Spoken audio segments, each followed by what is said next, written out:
हमें देना दाता, मन का विश्वास कमजोर होला।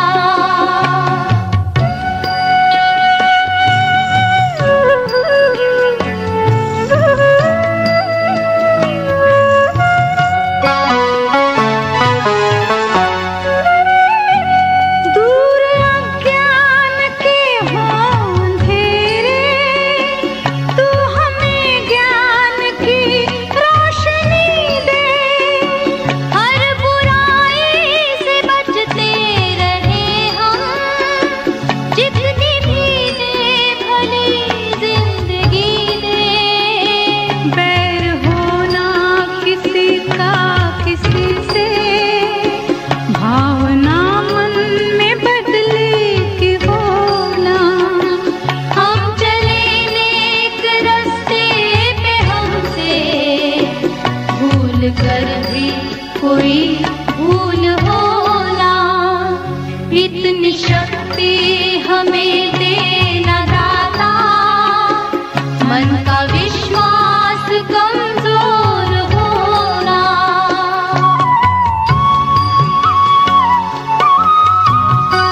इतनी शक्ति हमें देना दाता, मन का विश्वास कमजोर होना।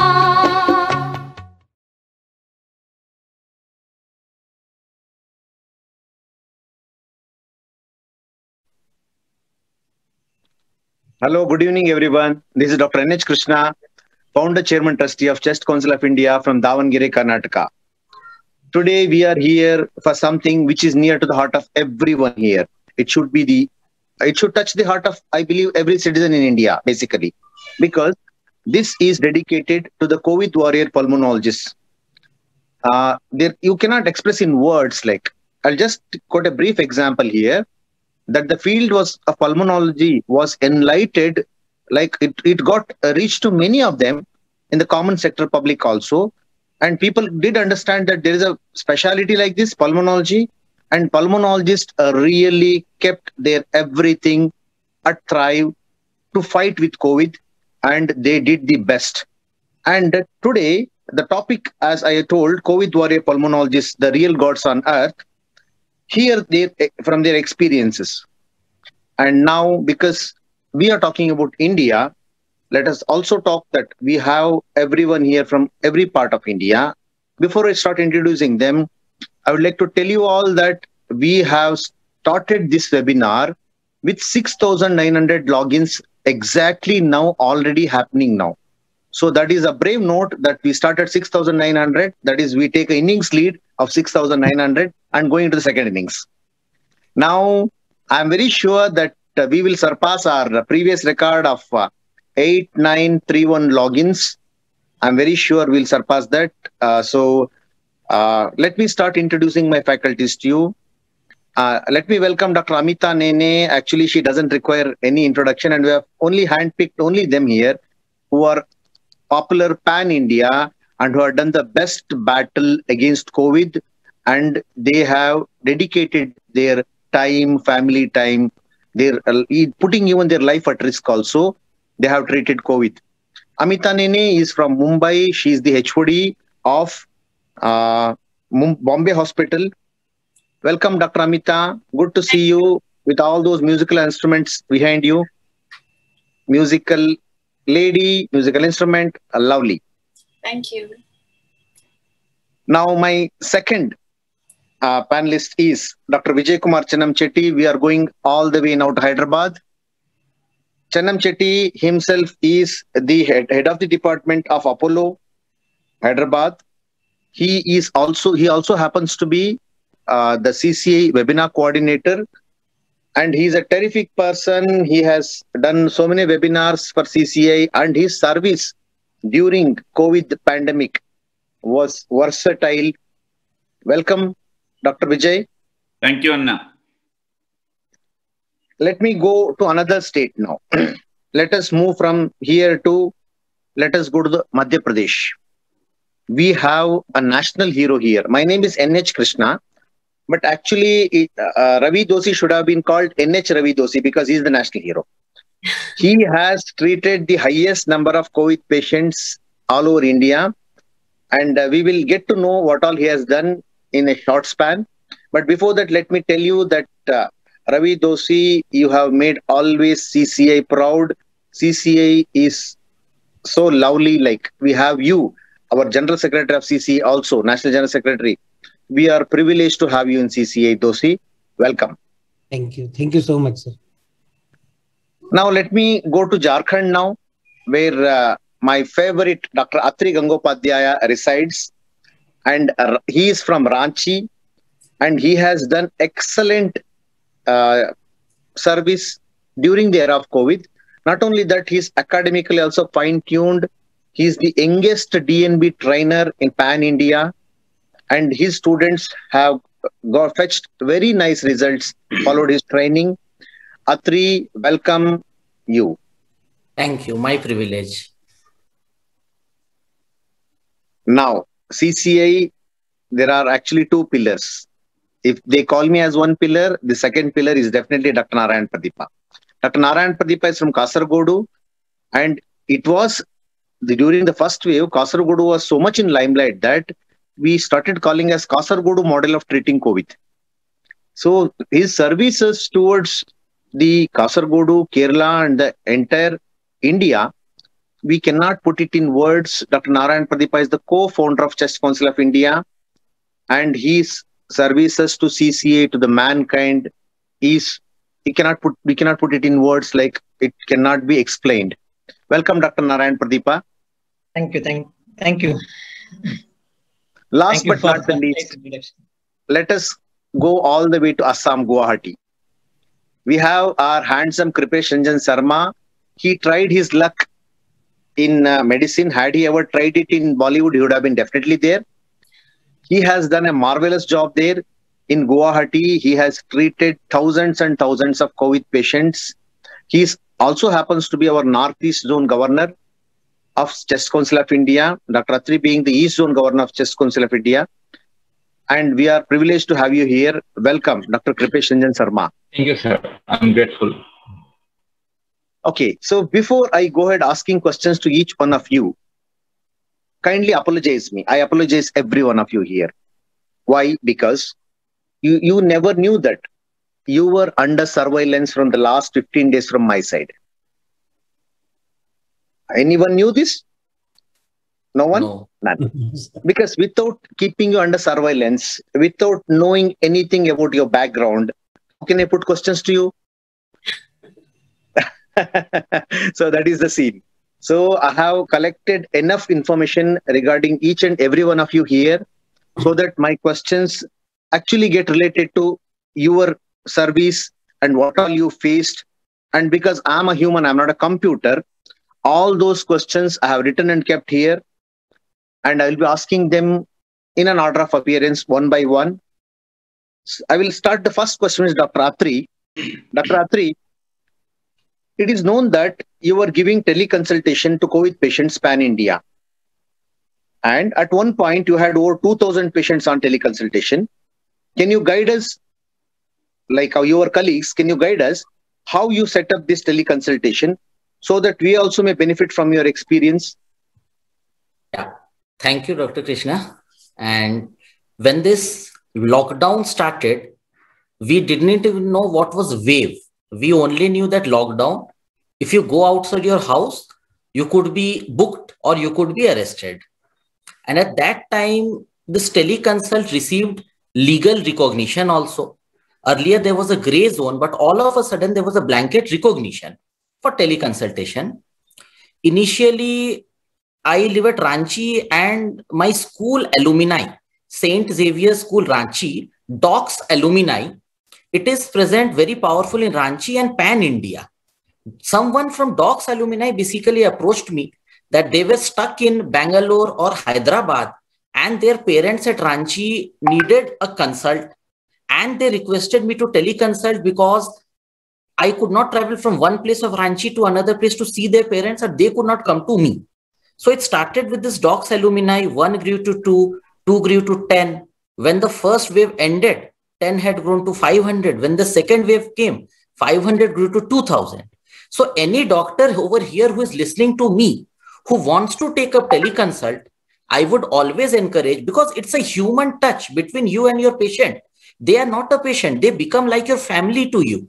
That phone call from you at 2 a.m., that message from you at 3:30 a.m. is a lease of life to them. So start teleconsult with your school alumni and see what heights you can reach. I would always encourage all of you. It's very easy.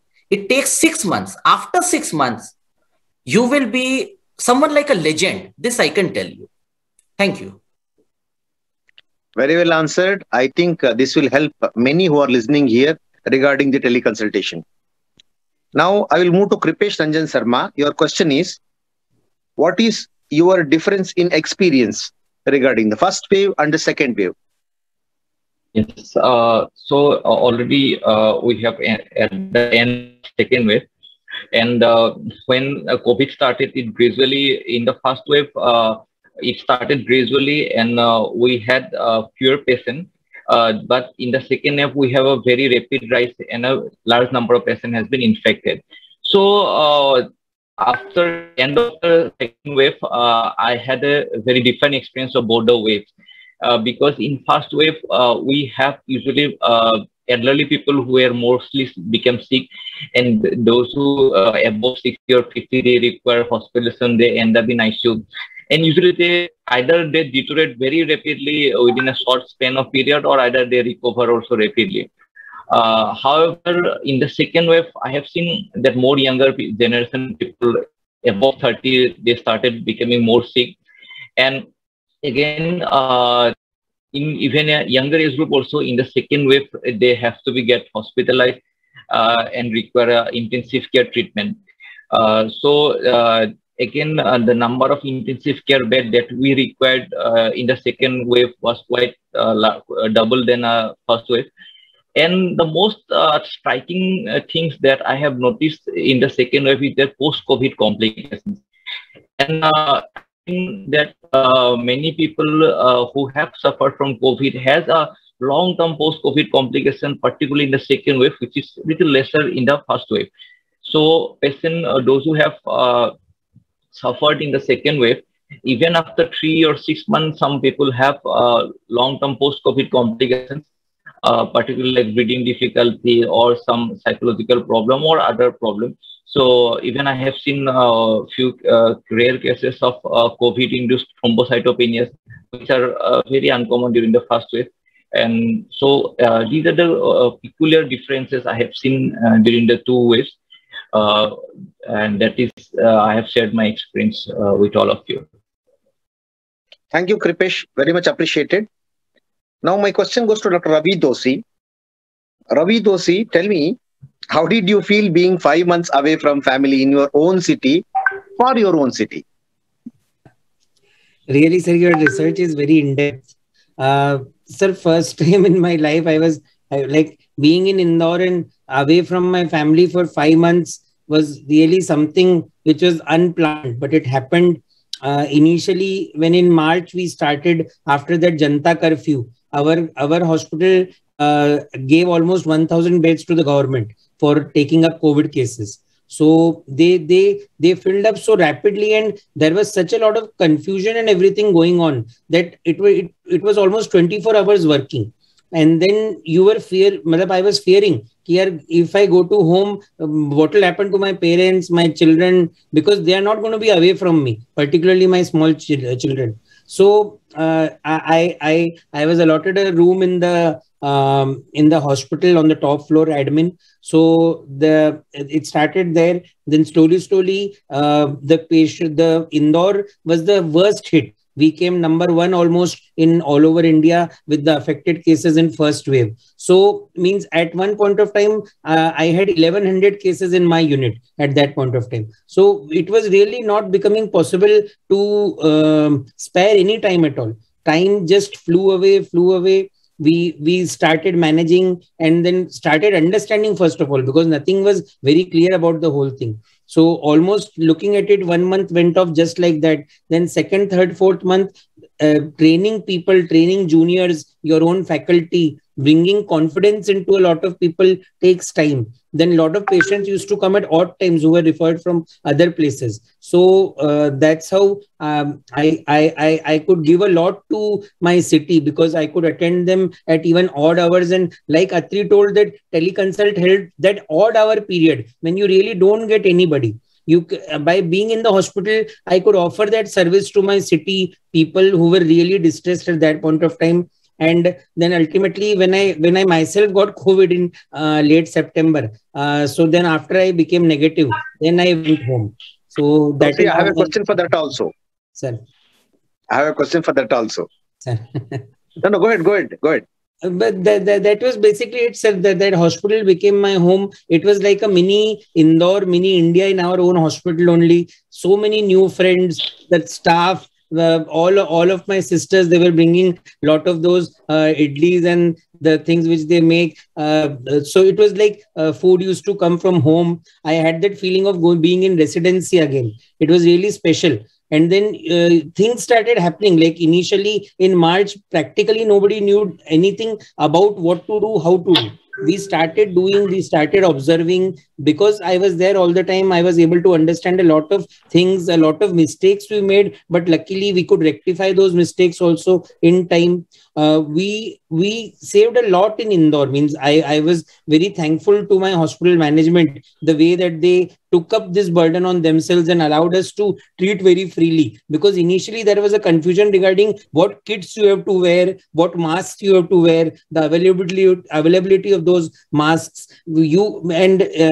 Gone March, April and May, it started becoming very warm. So being in these PP kits for almost 13, 14 hours. After that, anyway, I don't think any of us can have the stamina to drive back 45 minutes home. So I just used to literally collapse there, and then again got up in the evening, wore the kit and go back to the hospital for the evening rounds and night admissions. So it was like purely doing a residency once again. But I am really for the city of Indore, which has given so much to me and my family. It was really a godsend opportunity, once in lifetime opportunity, that I could give back something from my own side to them. So in short, what I understand from your what you told is you are fortunate to eat a lot of different snacks, different tiffins from different homes. Yes. So you enjoyed your stay there, basically. The enjoyment was always there, sir. You can't do anything without enjoyment. Okay. So, but Dosi, no second thought. You are a superstar in India regarding COVID, and we are really so much happy regarding this. And now I would like to tell you all that the logins have come to 7,600 now. Let's see for more to happen. My next question goes to Dr. Narayana Pradeepa from Kasargodu. Actually, during the first wave, what he did was terrific. In the initial pandemic of Corona, way back, Pradeep, 1.5 years ago, your place had highest number of COVID cases. Almost 50% of your Kerala state load fell on Kasargodu alone. How was your experience at that time, Pradeep? Can you kindly share with us? Thank you, Dr. Krishna, for a wonderful opportunity, and thank you, CCI, for this for giving me an opportunity to present some of our experiences.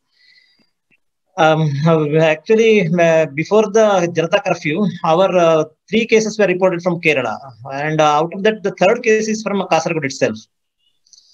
So at that time also, we are little apprehensive what will happen next. But only one ray of hope was that we had Nipah virus outbreak before that year. So some infection control, something we had a sensitization. Our staff was little knowing that this is an infective disease, then we have to do something. But our infrastructure, everything was we are not in that stage. And suddenly one fine day that cases started increasing, and especially one flight from, I think from the UAE has come, and most of them have tested positive, and we have to admit them in a government hospital. So that was one of the very toughest situation, where we had whole hospital has to be converted into a COVID hospital, and all other patients has to be diverted to the other hospital. Then the entire team has to be built, then including the right from the sweeper, canteen, everything has to be, everybody has to be started understanding what is COVID, how we have to do. And as Ravi was those was telling, like statistics, what we require for tomorrow, we were like earlier we used to tell 1 month logistics we used to calculate. During the COVID pandemic, only logistics was only for 2 days. We were telling that the PPE kit is there for next day or max only another 2 days. Only that much logistics we used to calculate. Then what will happen after third day, we don't know. That was our situation. It was truly a learning experience, learning curve, being learning, teaching, and each other we used to help and we used to learn a lot. And our patients also taught us so many things. So it was a good time. Thank you. Thank you. That was a wonderful sharing of your experiences. Now let us go to Dr. Vijay Kumar Chennam Chetty from Hyderabad. Chennam Chetty was fortunate that he received the COVID Warrior Award from the megastar Chiranjeevi, the famous Telugu actor. And Chennam Chetty, I have a question for you. We have heard that you have worked for 16 hours a day, received 300 calls a day. What's your motivation and what made you to work with such commitment? Now, first of all, thank you for making me part of this wonderful webinar. Sincere thanks to CCI, and it is my proud privilege to take a part in such a very unique webinar. And to be frank, we are all unprepared. Not at all. We don't know what is going to happen, whether it is going to affect us, and if we get infection, whether we are going to transmit to our family members, friends. So that was a lot of confusion was there at that point of time. But having said this, I sincerely sat and probably I was contemplating how to raise to this occasion. Yes, God has always been there with all of us who sincerely worked during this COVID time. And my motivation and dedication have come from, I just realized on that day how much the government has invested on each doctor to make us as a physician. So I was just thinking how much hard work and then how much from ourselves and then from government as well. And a lot of patients or a lot of doctors, what are, we now have become from experience gained from the government hospital patients. That is one thing which we can never forget. So we learn from our experiences. Sometimes we have given trial medications on this common man, common patient, common people. So I just realized, so when we learn from the society, it is a unique opportunity for all of us to rise to the occasion to serve the community at any cost. So leave about your life, leave about your family's life. It doesn't matter. It's a testing time. It was a testing time. And God has given enough strength so that we have raised. And I have, with that motivation to serve community, I could work really hard. And looking back, the previous days, exactly one and a half year back, it is all, though whatever the hardships we have gone through, I have gone through, I feel I dedicate all this hard work to my family members and God for protecting us, protecting me in particular during this tough scenario. And today, whatever I'm talking, I'm generalizing, I'm not, individualizing. The whole pulmonologist fraternity, which has worked together in these tough times and raised to the occasion and saved millions of lives.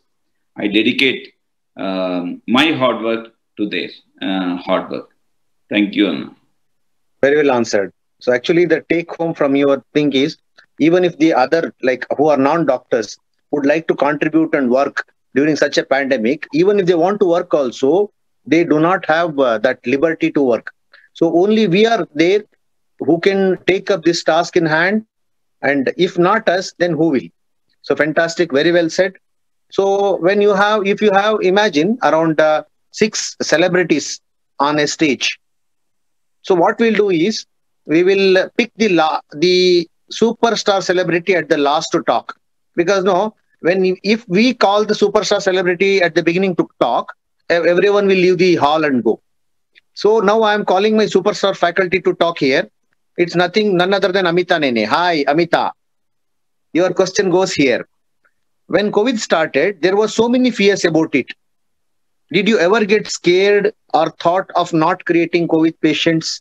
Moreover, being a lady, you had to also take care of the home and your work. How did you balance both? Thank you, Dr. Krishna. First of all, for conceptualizing this very special webinar and for making me a part of it with our very celebrated each and every colleague. Thank you. I'm really very, very happy doing this little Hatke webinar because I'm getting to talk, which I wanted to tell the world, but I never got a chance to. I'm happy you asked me this question because I'm going to be very, very honest. So I belong to a business family and there is no doctor in my family. I'm married to a doctor, but his side and my side, there are no doctors. I'm from a business family and my parents wanted me to be everything but a doctor. So, so the thing is that they always felt that I chose a very difficult life and I kept on missing out on all family stuff because always emergencies would keep on coming up. So when COVID started happening, both the sides of family decided for me for a change that I will not work in COVID. So the thing is that though I'm quite old, my parents, my in-laws decided and a decision was told to me that you will not work in COVID this time and you're going to spend time with us and you're going to take the much deserved break, which you really have earned in so many years. And for a change, I was actually happy.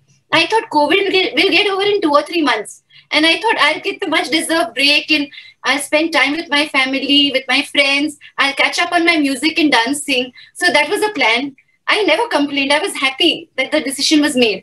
But then, we started preparing for a COVID ICU, the COVID board, and obviously as head of the department, the hospital would I was a part of the deciding committee. So the thing is that we started planning our COVID boards, our COVID ICUs. I was a part of each and every meeting, but I was kind of trying to be detached. But then 1 week before we were about to start, suddenly from inside, it was like, if I don't join COVID, I'll be cheating with my pulmonology, which is actually my second love.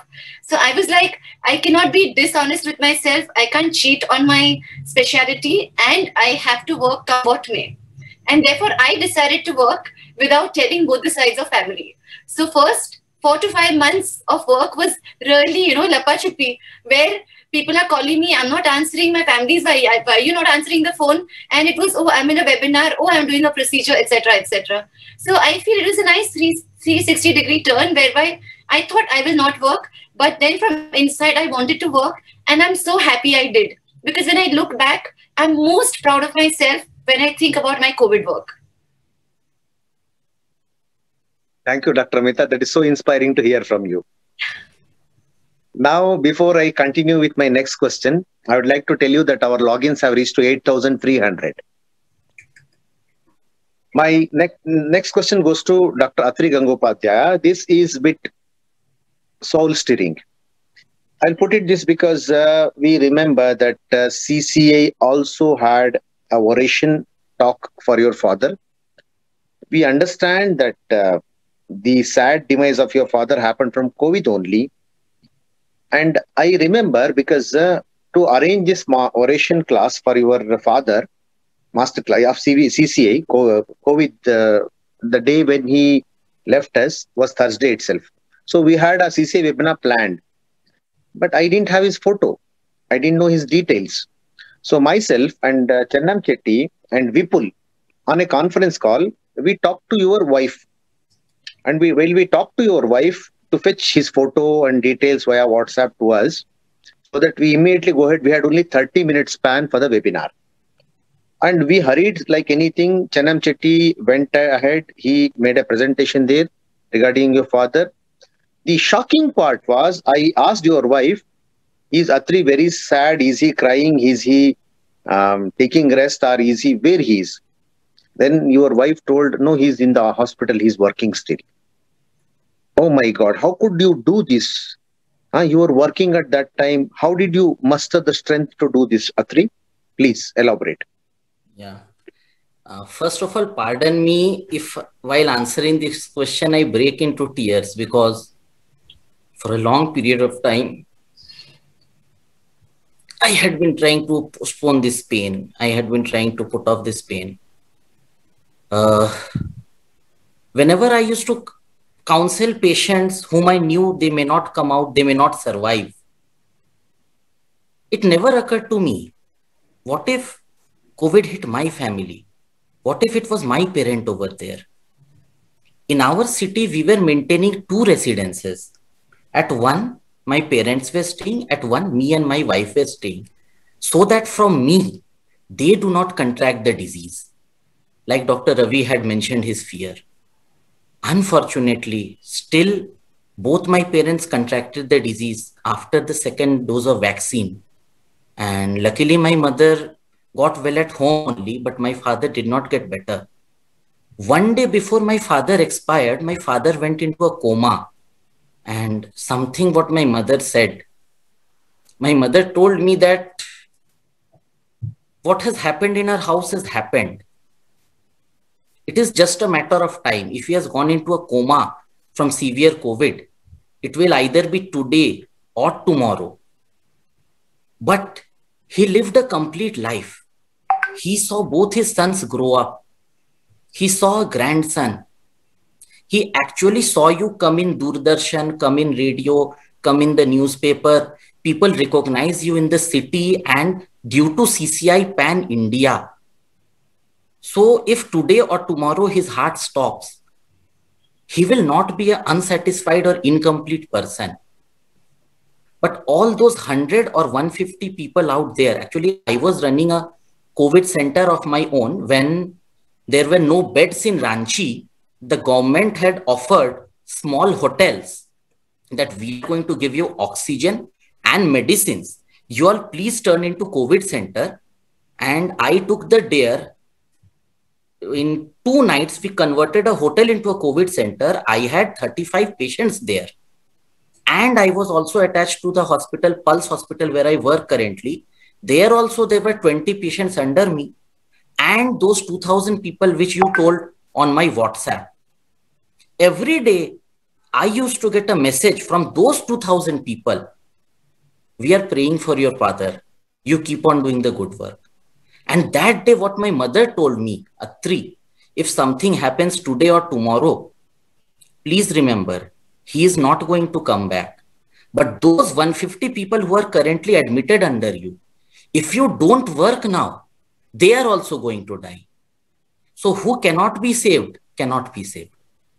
I cannot imagine my mother losing her husband and telling me this thing, that you should work now.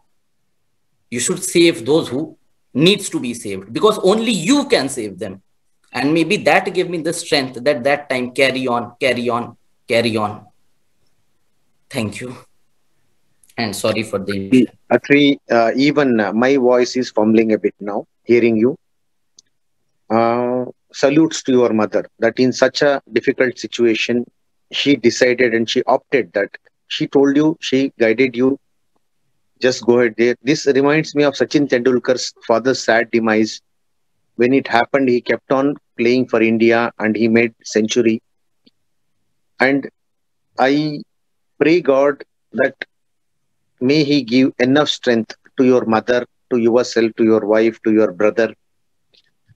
I know that there is no parallel thing which we can offer you for his sad loss, but may God give you enough courage to withstand this situation.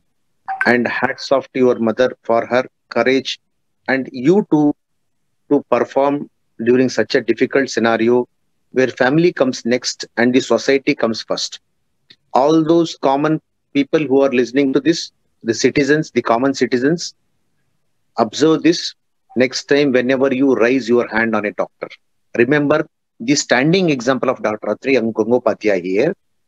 Any doctor, what he does, he sacrifices his family life, he sacrifices his everything, and he is serving you. Do not shower flowers on us. Do not do anything to us. Respect us. That is what we deserve. Doctors during COVID times are nothing other than the soldiers at the border. So what respect you give to the soldiers, you should give the equal respect to the doctors. This is my appeal to the common public. My next question goes to Dr. Kripesh Ranjan Sarma. Dr. Kripesh Ranjan Sarma, difficulties in communication in treating COVID patient. Like we understand that any other normal pulmonology case, how you communicate with the patient, there is definitely a difference between COVID and non-COVID. So how did you behave with that? What's your experience? Yeah, communication part is a very important part when we deal with every patient. Because communication is the key where we can make the patient understand, or where we make the attendant understand the patient's current scenario. Now, when the patient is in a COVID ward or ICU, they get separated from their family. They cannot see them till they are in that place. And also family remain very anxious. So that creates a barrier. And secondly, even the patient is known to me for a long time. I entered the COVID unit with a full PP, with so many gadgets, so they also cannot recognize me properly. So that again create a barrier. So this makes a lot of difficulty in communicating with the patient, particularly when you reach the patient. Patient saw the doctor in a PP, his mask is also covered, only eyes are open. So it's really little difficult initial part to communicate with the patient, but gradually we have to make the patient feel good and understand that I am Dr. So and so, and I'm looking after you, and with a proper explanation, they keep on understanding. Again, communicating with the attendant become really difficult, because you have to communicate over the phone, and sometimes they may not be approachable, and many times the attendant will make a request that I want to see the patient, I want to meet the patient, even with the PP, and that is also practically not possible. So what we used to do is that whenever we we go for a COVID round, or during our COVID duty period, we used to make a call with the attendant, and we used to do a video call with the patient and the attendant, so that through the video call they can communicate. Even again, I had the experience that I entered the COVID unit for a few days without writing my name on my PPE. So many times patient could not recognize me, and later on said the doctor hasn't seen me. So next time onward, I kept this thing, my experience, my name, just I write my name properly on the PPE kit on the front and back side, so they can recognize my name at least. So these difficulties has been faced during the communication part of COVID patient, because prognosticating the patient, and we have to show the patient that how the patient has deteriorated. If the patient is a normal ICU, the attendant can see that the patient has worsened, patient condition is bad. They can see properly that patient is on ventilator, his vitals are down. But in COVID care, this is difficult to visualize. So through a proper communication over telephone or video call, we have to maintain a communication with the patient, attendant, and also hospital staff. So this makes difficult, but we gradually with the process we learned in, and now things has been much improved, and patient or attendant could understand the situation also better. Thanks, Kripesh. Perfect use of technology there. Like we used WhatsApp to connect so many CCA people. You used WhatsApp video call so that the relatives of the patients come in connection without touching them, without getting infected. That was very wise to hear. My next question goes to Dr. Ravi Doshi. Doshi, last year March, okay, when you treated and you cured the first critical COVID case, when nothing was known regarding COVID, how did you feel that? Tell me about your experience regarding the same. Sir, that was a very a case which was referred to us from another hospital. The patient, after being referred to us, was diagnosed as being COVID positive. That is why we admitted her, because at that time, knowing COVID positive, we also might not have taken. But then she came to us. Then ultimately, the Janta curfew happened. Everything started, diagnosed as COVID positive, and she immediately went on the means BiPAP, because NRBMs were not so much in use at that point of time. So she went on the BiPAP, and COVID positive, admitted in a unit, and like what to do. Everybody from the collector to my hospital management to whosoever I know is like, yaar uska kya kar rahe ho, what are you doing, how are you treating? And that was a case which was under huge scrutiny in Indore. So we treated it as a severe community acquired pneumonia, atypical. We were working more on principles of H1N1 pneumonia at that point of time. There was nothing, there was no antiviral or specialized treatment at that point of time.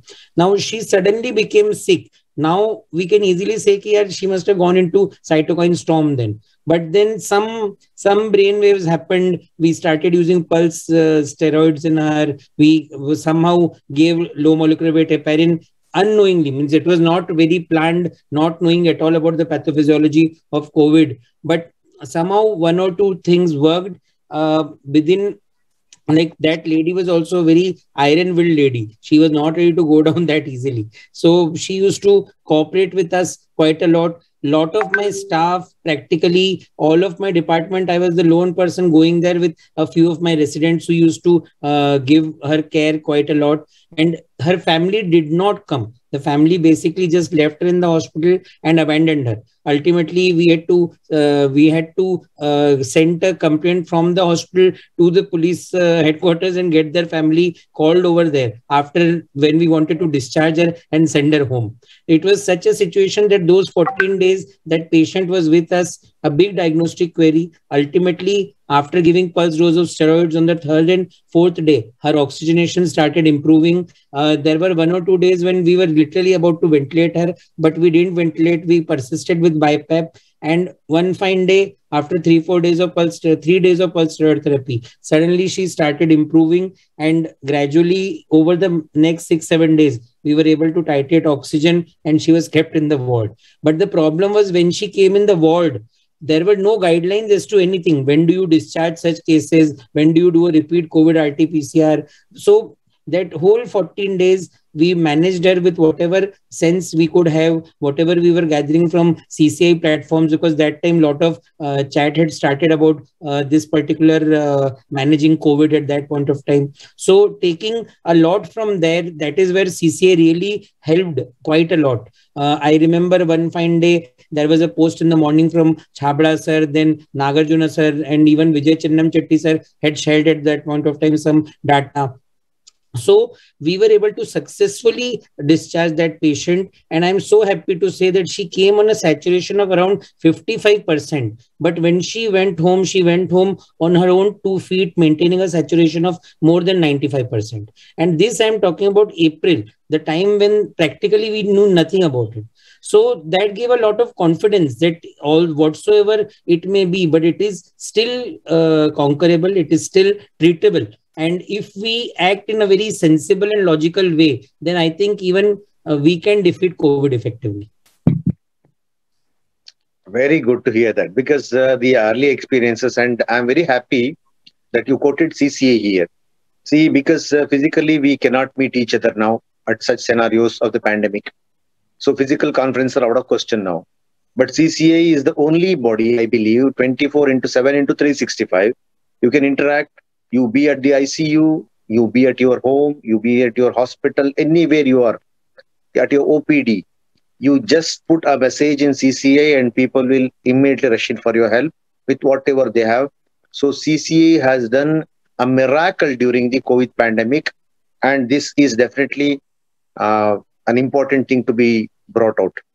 Dr. Ravi Doshi, I heard that you have a lot of collection of Indore namkeens at your house, because after so many people got cured from you, they sent you or they gave you so much of Indore namkeens. Is it true? Yes, sir, it is very much true. Even the dicky of my car is loaded nowadays with a lot of stuff. You told that you will send some to me via courier you did not send. Is it true? Sir, you were on holiday, Kashmir and places, so namkeen. I did not go. I did not go for a vanavasa. I went only for 6 days, and you told me since 2 months that you will be sending this. Public, before public, I am today appealing you. Please send. Done. Okay. So my next question goes to, again, it goes to Narayan Pradeepa here. See, I could understand that it was very, I was shocked to hear this. The number of the health workers becoming COVID positive was almost nil in Kasargodu. How the healthcare workers were taking prevention those days? Dr. Narayan Pradeep? Yes, thank you. The initial days, even we didn't had the PP kits or the personal protections, and we don't had much idea how we have to protect ourselves. And we were not knowing how we should go ahead, from where we should eat, whether we should go to canteen or because going to home is out. We are completely in one place. So it was, we started with the training. Our team with the Dr. Narayan Naik and one nursing tutor, they started to training to the giving how to prevention of healthcare work. That because we have very limited resources, very limited specialists and very limited people who can actually go into the COVID ward and treat the patients. The entire hospital is there and so many patients were there. So training was started from the day one to everybody. It included doctors, it included the nurses, lab technicians, it included even the ward boys and those people who clean and how to protect themselves. Then it extended to the ambulance drivers. Ambulance drivers were taught how to wear the PP kit, then how to use it, then how to bring the patients.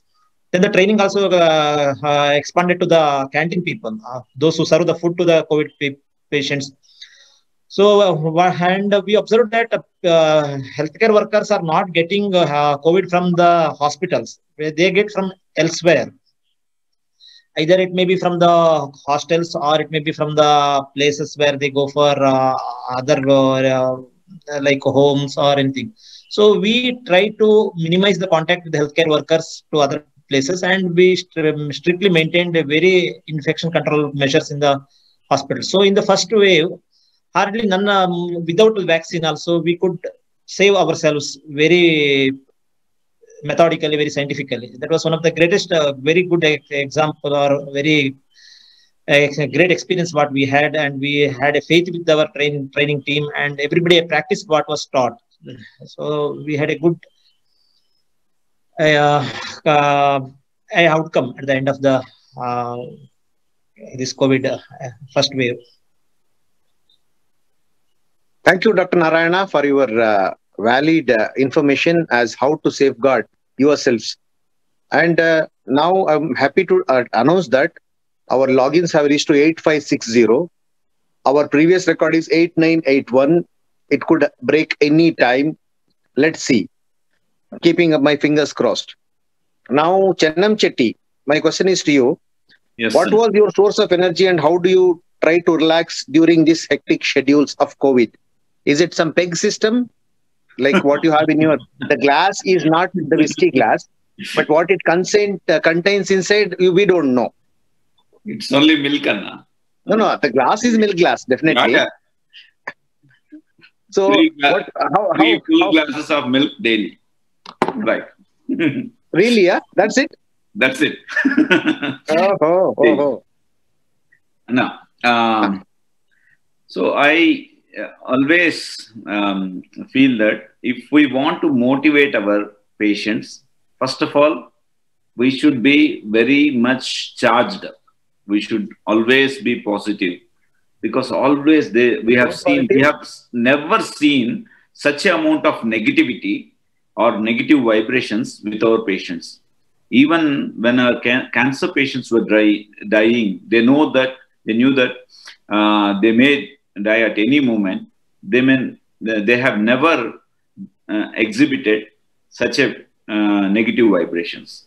But with COVID onset, with a lot of patients, though they are stable with even CORADS 3, CORADS 4, and their severity score may be very mild, they used to have lot of fears and a lot of bad thoughts. Okay, they want to get rid of this negative emotions.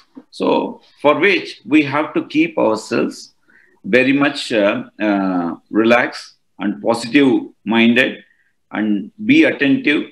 You may be wearing PPE kit, but you have to spend a lot of time with your patients.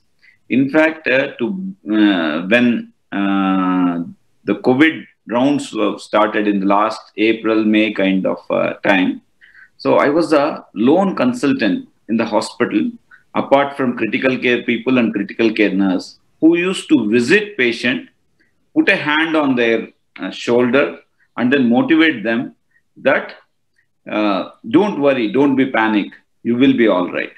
Yes, sometimes when the people are very much affected with severe ARDS, we may be losing them. We know that we might lose them at any time. But having said this, giving some positive infusion of thoughts have always paid off many times.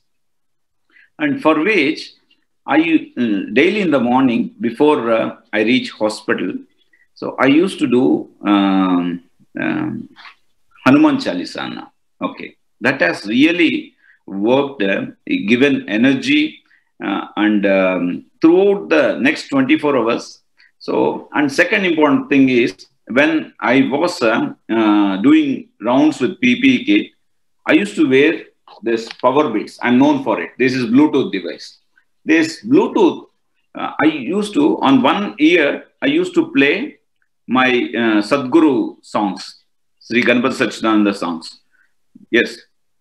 On one hand, there's a lot of hypoxia that I am experiencing. On the other hand, to recharge myself, some soothing spiritual music. Sometimes I used to hear Bismillah Khan Shahnai. And other important trick which it paid me is I used to take HCQs. Okay, HCQ has given me a lot of strength that it is protecting me anyhow. Yes, I'm taking HCQ, whether it is working. Yes, in retrospect, we don't have any evidence. But during that crucial year, 1 year period, okay, I was on HCQ as a prophylactic one, which has given me a lot of confidence, and ultimately I could deliver whatever it is needed. In fact, in retrospect, I feel proud that what was required and what I have delivered when I compared, I feel I have delivered more than my best. So Chennam Chetty's take-home message is be positive while treating COVID patient, but do not become COVID positive. And this is the first webinar of its kind where the moderator cannot tell to people that kindly answer brief to these questions. Answer only to the point. So this is the only webinar where I cannot tell, please kindly be brief while answering. Amita, a solid question coming to you, blockbuster question. Can you tell us about any one of your COVID success story that you are most proud about? Okay, I'd like to talk about this. I'm happy you asked this question to me because this particular patient I want to talk about, he's very close to my heart, the success story. So it was the time in June when there were reports coming that if there's a COVID patient, never intubate, because if you intubate, they crash there and then. So basically, I was in charge of this 33-bedded COVID ICU, and a part of it was COVID suspect ICU. So I finished my marathon 10-hour round, and I was just about to doff when the registrar came running saying, a bad patient is coming from casualty, madam, please don't doff. So I go in again, and this 38-year-old guy is wheeled in on 15 liters of NRBM. Saturation is 70% on room air, and he's gasping. So immediately we intubate the patient, and after we intubate, we send his routine bloods, we send an ABG, we do an ECG, and the ECG shows a hyperacute stage of inferior wall MI. We get our blood reports where the hemoglobin of the patient is 1.5. The ABG shows a bicarbonate of only 2. SGOT, SGPT are 4,400 and 5,500. The creatinine is 4.5. The lactic acid is 32. and the patient is only a 3-day history. So of course the COVID comes positive, but the report we come to know next day because there was no rapid antigen then. But basically the thing is, this was like crazy. We had to thrombolyze the patient. He was on ARDS protective strategy. He had horrible white lungs. He was on noradrenaline, high PEEP, etc., etc. He had to be dialyzed. So it was, so it turned out to be basically COVID-induced bilateral pneumonia, COVID-induced MI, COVID-induced hemolytic anemia, COVID-induced lactic acidosis, COVID-induced hepatitis, and COVID-induced renal failure. So basically, this was the worst patient I had had, and it was, of course, a great team effort. And on the 7th day, we successfully extubated him. So this was the first patient of COVID who we extubated, and he had everything that was wrong with him. And you know, he had this wife who had just come from the village. She didn't know anybody. He was a teacher. His wife just came from the village, not knowing anybody in Mumbai, and she would wait. And it used to be raining in Mumbai. So I would be in the ICU for hours together, and she would be waiting outside the hospital. That time, roads, even the doors were closed. Nobody was allowed to enter hospitals, you know. She would be waiting outside the gates in the rains with an umbrella, just waiting for me. And I would be like explaining her everything. And on the 8th day, we extubated him. And on the 13th day, we charged him. And they are still in touch with me. And I kind of feel that this is something that I'm just so proud about. You know, doing all this for a disease which we didn't know anything about, in PPEs, in the worst conditions. So this is a story which is very close to my heart. And every time I'm really tired and exhausted and I wonder, what am I doing here? You know, why am I in COVID? This is something that really gets me going. Inspiring, Amita, really inspiring. It inspired not only us here, all those who are listening outside there, they should have got inspired by this. And it's such an inspiring thing that you could achieve that. You made it happen. I'm very sure you have more such success stories, but this one has stayed in your mind, near to your heart.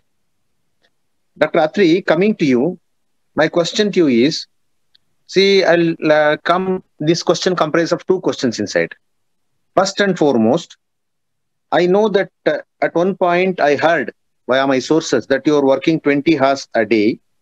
And I also know that the daily changing guidelines of COVID do not give this, do not give that. Today, this is great. Tomorrow, that is thrown to the dustbin. So yeah, I know that in CCA and in everywhere, you were a brave man to come and fight with many of them in the panel. And you told to everyone that, kuch bhi nahi de to kya de? What should we give to the patient? Okay. You can't tell him that there is no medicine approved. No, sorry, boss, HCQs. No. You cannot take. Acha, then you come to something else. Ivermectin. No, it is not approved. Doxycycline. No, it's not approved. What is approved? HCQS. No, it's not approved. Then you send him back with how? Do not even give him zinc and vitamin C also, because overdosing, that also is a headache.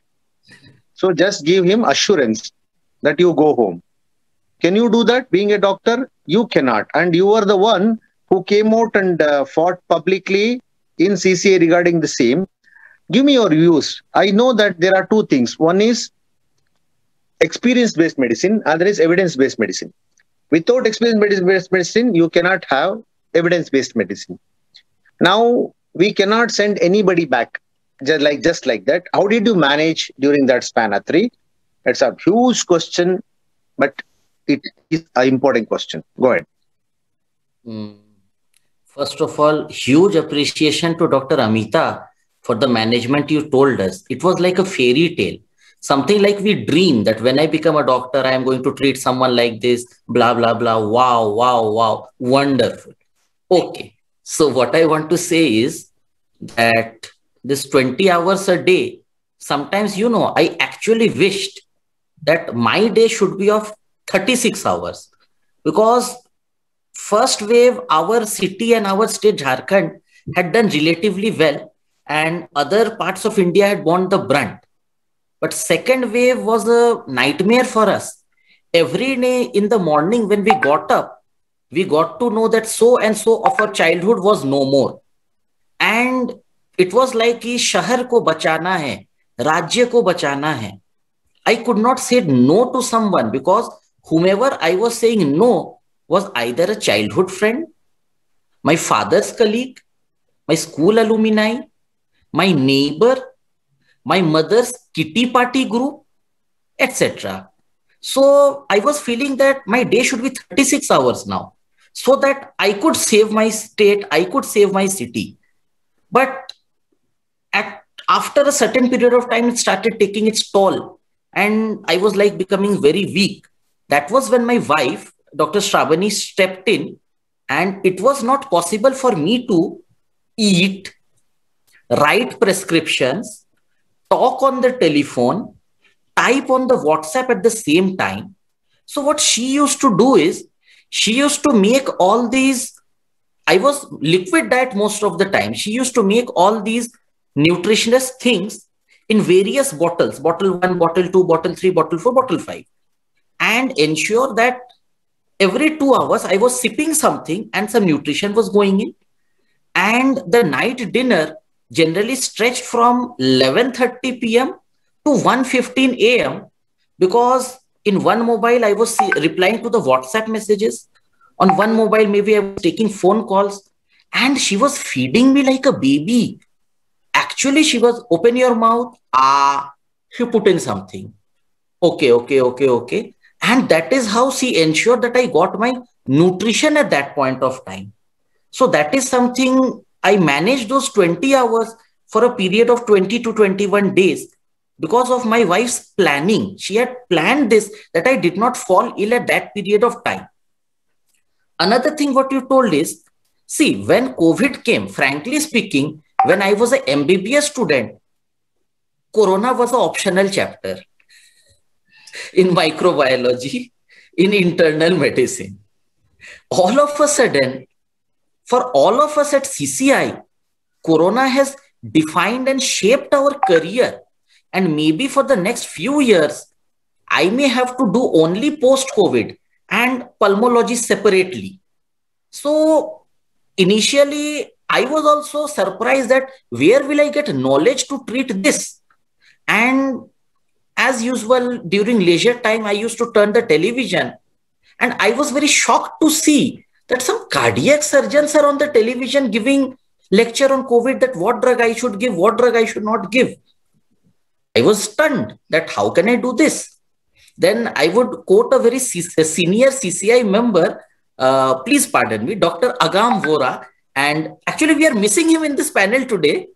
Dr. Agam had given a message that he has amassed knowledge on COVIDology from WhatsApp University, and who would be starting a center of excellence for treating COVID. So WhatsApp was flooded with so much knowledge on COVID.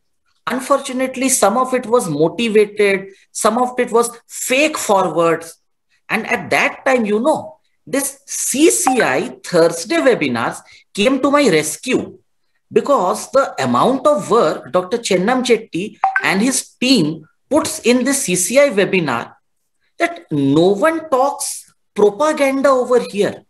Whatever the people say is definitely their experience, but it is also evidence published or used somewhere. So CCI actually taught me how to treat COVID, how to treat COVID with evidence balanced with experience. And one thing which I had to revise was my MBBS knowledge of pharmacology, pathophysiology, and microbiology. That, see, the patient at a big city may be a number, but most of my patients were my childhood circle or someone from my parents' circle. So they were all related to me. So I could not tell them that, please don't take anything because there is no guideline for you to take something. Actually, I had to bank a lot on symptom-based treatment. And maybe initially I had to bank on the medicines which worked on my medicine. Like these teleconsult people, I always used to ask them, are you feeling better? Are you feeling better? Oh, these sort of medicines, A, B, C, D, E, makes you feel better. And in the second wave, when there was huge workload over here, I actually made up certain prescriptions. Prescription A, non-pregnant adults, mild disease. Prescription B, pregnant lactating adults, mild disease. Prescription C, serious disease, no bed available. Prescription D, you are admitted somewhere, no pulmonologist available. And those set of prescriptions, I circulated pan Ranchi, pan Jharkhand to all the physicians ki bhaiya ye karo, bachao, ye karo, bachao. So I owe my knowledge to COVID on your CCI Thursday webinars, which were actually backed up with proper R&D. Thank you. Fantastic answer. Actually, I loved the entire part, but I loved extremely that liquid diet part. Because liquid diet, I am very fond of it. And even Agam is my dear friend and he is also very fond of liquid diet. But we do not dare to speak like you in public. And my wife feeding me liquid diet is almost near to impossible. So you only told liquid diet, nutritious, but you did not tell us which liquid diet was it. Well, we'll talk about it. Huh? Now, my question goes to Dr. Kripesh Ranjan Sarma. How COVID affected your personal life? This is actually an important question. Were you affected with your personal life, like emotional stress, with your family connections and all that? Yes. Kripesh? Definitely. Because when the COVID started, like every human being, I also get scared. Because at that time we don't know what to do exactly, because how to take our personal protection is one thing that we have to learn, because we never wear PPE. Then how to maintain, because our enemy is invisible, so that tiny little virus cause all the havoc. Again, we have seen people get infected from one another, so we got scared to reach our own people, our family members, or friends. We thought that we should not get infected from other, and we should not also become a source of infection to others. So in that way, this created fear and anxiety, and also a little bit of barrier. And we initial part of the COVID, we always try to keep myself away from my family members and friends. Also, I used to stay in a separate room in my house for a long time, because when the first COVID case in the Guwahati was reported, that attended in my OPD few days back, and that came into media, because that time just first initial case of the was highlighted by the media so long. So everybody got panicked, and everybody used to call me also. I also get panic at that time. So I used to isolate myself in my house for a long time, or try to maintain a distance, because I stay with my mother and father. They're also quite elderly people, and my father is also having COPD. So that also caused. So this definitely has our social or personal life has been affected by COVID. Until now also, we're still in a semi-lockdown phase, where from 5 o'clock we have a complete lockdown in Guwahati. So again, our social life has been, our interacting with each other has been also affected. In fact, inside our hospital also, we got very few personal communication or chai pe charcha with our colleagues. It has been also completely limited. So this is how COVID has affected our life. But with time, we have to learn and we have to move on, because we don't know how long we have to live like this, or how many waves are yet to come. But hope by the grace of God, we'll overcome this. We have to keep our mind strong. That is the main point I want to highlight. Thank you, Kripesh. I think the feeling is mutual here. All the pulmonologists will agree that how they have devoted their time span to the profession alone, and the publics, whoever are watching this, non-doctors, they should understand the whatever the doctors they have served to you. Look at their amount of dedication, what they have done. Look at their sacrifices, and always respect your doctor. You respect your doctor, you fetch your respect. Dr. Ravi Doshi, next question is going to, before that, let me tell you that we have a login of 8,805, 8805 logins, nearing to that mark, but we're struggling a bit now. Let's see what happens. We are with 8805 logins now. Ravi, coming to you, I will put all those astras to you at once now. That Brahmastra, Pashupatastra, everything once to you. Okay. Ravi, you are there? Yes, sir. Guard ready? Kavach ready? Okay, Sir. fine. So you were the first to use tocilizumab, baricitinib, IVIG in India. Do you think you experimented too much and you were the first to start plasma therapy in central India? So can you elaborate us regarding this? And once I finish the third round of questions to everyone, I will try picking questions from Janta Janardhan also. They have also asked questions. So this will be my research question last to you. Later we'll go to the Janta Janardhan. Ravi? Yes, sir. Sir, every experimental therapy that I had an opportunity to use initially is associated with a story in itself. Plasma therapy we started in central India. We had come to one point in COVID where basically patients were not responding to your standard therapy.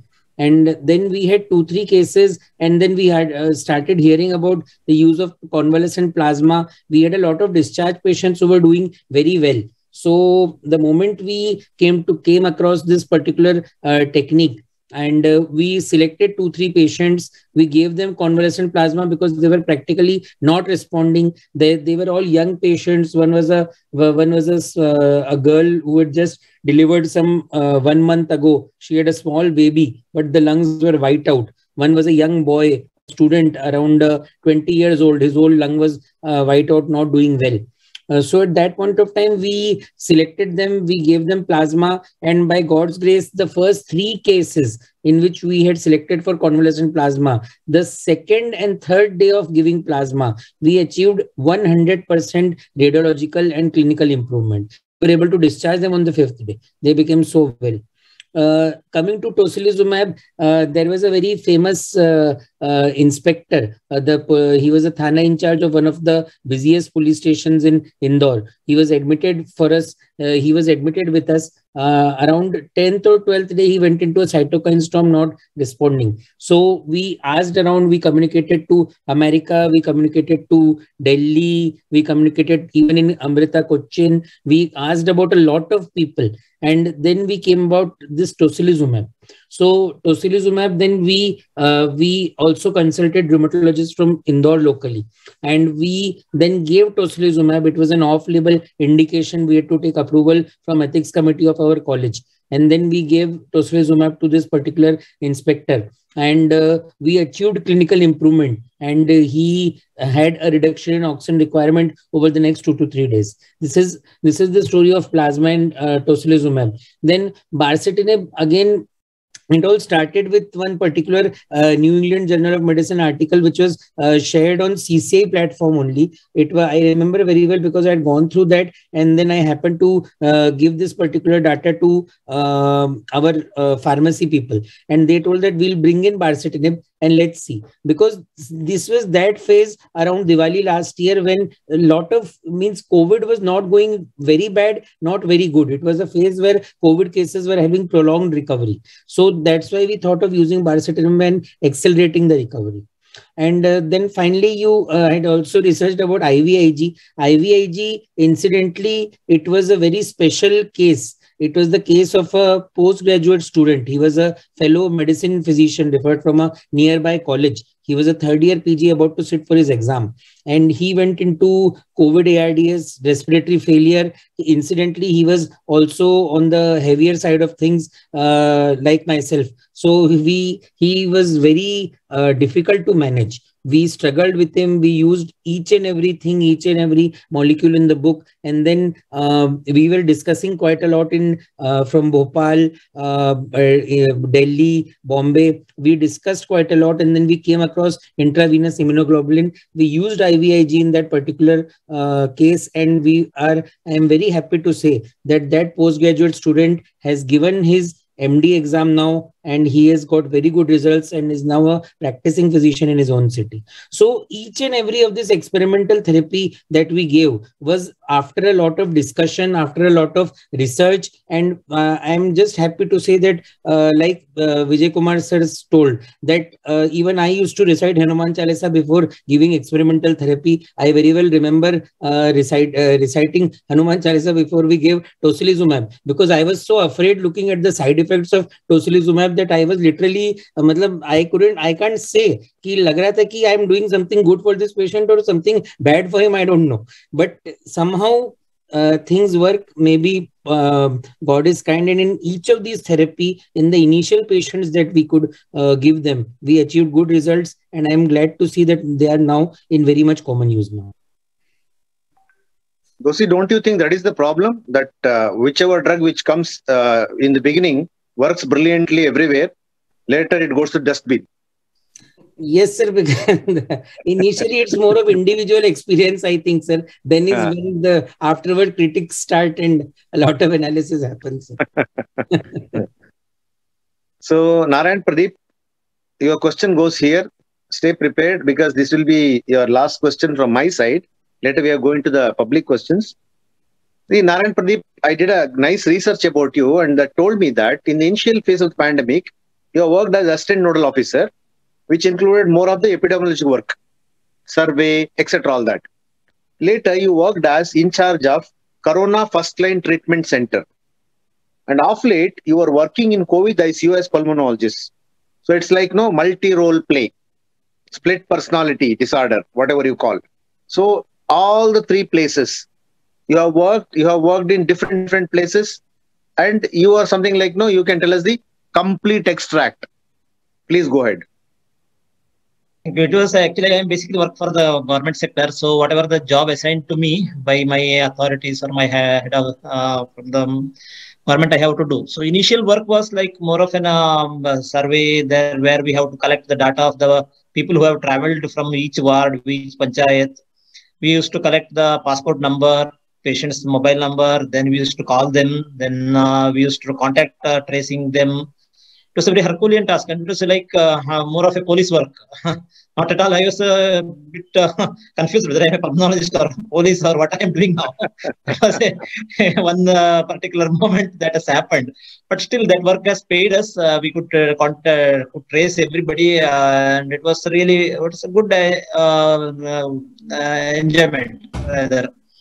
Second part was like setting up of a CFL thesis that, as Dr. Atri told, one fine day some building was shown to us, and they told to convert it into a hospital, and that with this, from the government side, there will be nothing will be provided, and everything they will be showing some hotels, some hostels, some government buildings which is not occupied, not used or half built, and next day they were expecting like should be like functioning fully like a tertiary care hospital. So that was the very complicated thing. Then there was no water supplies, no bed sheets, nothing. And moreover, it was a curfew or nothing will be open. So if you want like some mug, bucket, something for that buildings, you have to approach the revenue department. Revenue department has to give the permission to open the shop. Then you have to go and collect all the items from the shop. Then you have to bring here. You have to give to the patient, prepare everything, and suddenly there will be a pool of patients. We are preparing 30, 35 beds. The patients will be like 70, 80 patients will be waiting for the admissions. So it was how we have to be prepared for the CFLTs, for Corona First Line Treatment Centers. Around 10, 15 CFLTs we have prepared in our district of late. Luckily, everything worked well, and later even the government has allowed. I think Kerala government has allowed the corona positive patients to go home and take the home isolation. So that was the major breakthrough. Before that, all the COVID positive patients has to be admitted within the very limited resources. So that was where it was really worked. Later, after that thing, and when the cases really started increasing more and more of critical care cases, more of COVID serious patients, then I was deputed to the Corona Tertiary Care Hospital, where first our district hospital was converted into a Corona. Initially, our Kasaragod General Hospital was converted into Corona Hospital. Later, our Kasaragod District Hospital was converted into Corona Hospital. So, where entire one ICU was dedicated, complete ICU. I think around 30 bedded male, 30 bedded female, complete Corona ICU was set up, and we got all the ventilators, BiPAP, everything from the Prime Minister, PMGY fund, Corona Care Fund, and district collector, district administration, everything, whatever we asked, the next day it used to come. And we were even with very minimal human resources, we could manage. And our administrators were very helpful in that regard. They were kind enough to provide whatever help we asked. So it was, we started the Corona critical care team. Then with anesthetist, one physician, one pulmonologist, we made the team. Then we started rotating our works. And it really worked well. The problem was like, it is a Corona ICU. When you see the first bed ICU and finish the round of 30th patient, the first bed person will be died or expired. It was the very pathetic situation where when one day you have to declare 1 or 2, 3 deaths before you finish your rounds. That was the very bad day. One particular day when you finish the ICU one round, there will be 1 or 2 deaths will be there.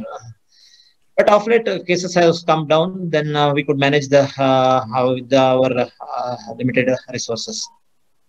So overall, it was how the pandemic evolved. Same way, my work also evolved from epidemiological work later to the CFLTCs and to the critical care team. Thank you. That was a wonderful saga of a journey in COVID. And I'm very happy to inform everyone that we have reached 9,200 logins as of now. Keeping my fingers crossed. Let me see. This question goes to my dear Channam Chetty.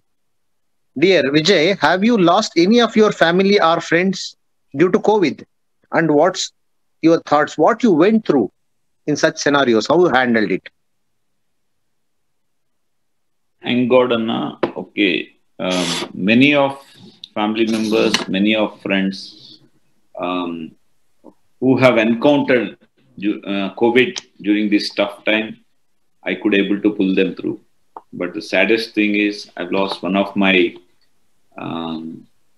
wife's uncle due to COVID.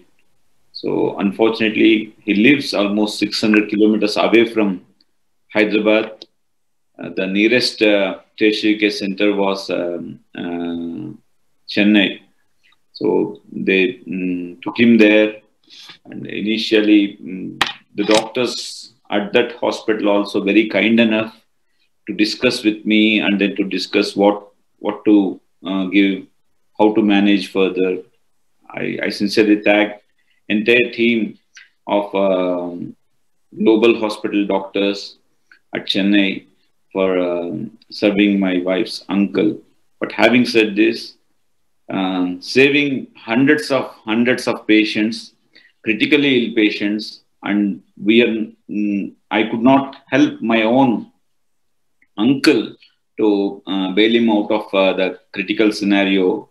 It was so painful, so depressive, and for outer world, you feel like a superhero, but within the family, we could not help our own members. It was really, really taxing at the time.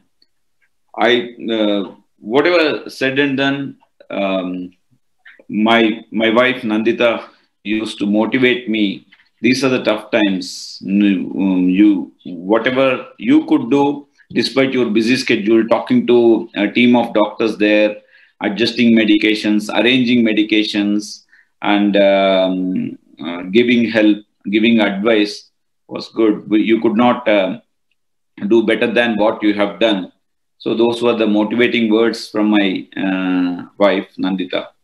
But on this token, I would sincerely request entire audience who are listening to this, whenever some problem occurs during COVID, please approach us at the earliest. Not when the saturation is 70, 80 or 50 kind of thing. whenever you are hit with COVID, nowadays the magical bullets are available. Okay, like monoclonal antibody therapy, and it's working wonders. So if you present to us within 3-4 days, we can save you 100%. So, and on the other hand, immediately realizing the responsibilities that there are so many patients on WhatsApp, so many teleconsultations, so many inpatients under your care, close to 100 patients under my care. And I realized, and then one afternoon, I was totally in a locked in state kind of thing. I took some nice, white paper, and started drawing art. That was so relieving at the end of 2-3 hours of intense involvement with my own self, with drawing and painting. So I could come out easily. But again, more importantly, responsibility towards the community and this humongous task ahead made me to come out of such frustrating events as well very smoothly. And always remember, my dear friends, and a stitch in time saves 9. Present to your friends at the earliest possible time after you get tested for COVID. That's my message, Anna. Chennam Chetty, beautifully explained, and it was initial part was tragic to hear, and later you elaborated it beautifully. Let us pray that the third wave does not come. Even if the third wave, if it comes, please advise your wife to start liquid diet treatment the way Atri Gangopadhyay is doing, because you are trying so many things, but there is only one answer. With only one of that liquid diet, every tension will go off. Believe me. Huh? You believe in everything else, you believe in this also. Right. Amita, coming to you, and I'm coming to you with a bundle of questions. Everyone is aware that you are academically, completely keen academician. Whatever we post in CCI, you name everyone and you elaborately, detailedly you post in CCI. And you are also a popular DNB students, trainer, teacher. You are a teacher. Along with this, everything, sorry parties, you also became COVID positive. So how all these role play at once?